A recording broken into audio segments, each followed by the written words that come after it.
रो बाबू बुझली कि छौरिया के देखे छियै आजकल सब छौड़ा लागल छै की बात छियै रे क्या बात हम बताबै छियै गाना में तू सब कने दिल खोल के सुन। Recording by Rajiv Supaul. मिले लगेल नुका के छौड़ा लेलकै फुसला के मिले लगेल नुका के छौड़ा लेलकै फुसला के करत रहे भर दिन फोन छौड़ा गेले चॉकलेट लाके सुनो न रे भैया मिले लगेल नुका के छौड़ा लेलकै फुसला के मिले लगेल नुका के खूबे लेलकै फुसला के करत रहे भर दिन फोन उ तो बोरा बिछा के सुना न रे भैया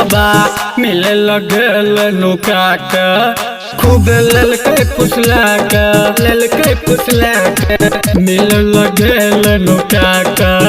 छोड़ा लेलकै फुसला के रो बाप रो बाप। Recording by Rajiv Supaul. लेलकै फुसला के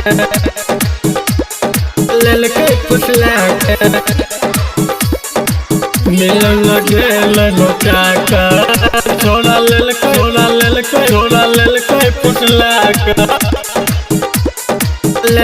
फुसला चल गे मसाला की नहीं तो दाइब देबो लोलकी काम करबो हम गोरकी मजा आई तो कुबरकी चल गे मसोलकी नहीं तो दाइब देबो लोलकी काम करबो हम गोरकी मजा आई तो कुबरकी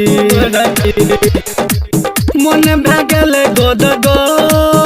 लेलकै बोरा बिछा के सुन न हो भैया मिले लगेल नुका के छौड़ा लेलकै फुसला के मिले लगेल नुका के खूबे लेलकै फुसला के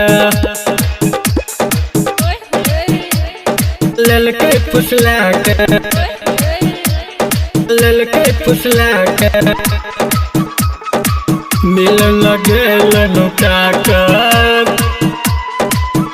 छोड़ा लेलकै फुसला के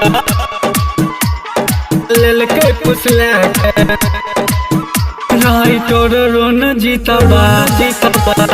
छोड़ तो नहीं अब की बेर गे जाने छो सरवन यादव गोदी है एक बेर गे राही तोर रन जीतबा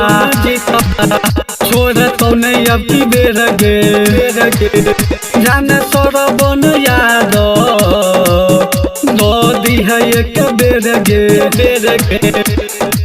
हो बेला तो दरोद चल जाइए तू घर गे सोला लगे छौड़िया मिले लगेल नुका के छौड़ा लेलकै फुसला के मिले लगेल नुका के सब कोई लेलकै फुसला के भैया बुझल। Recording by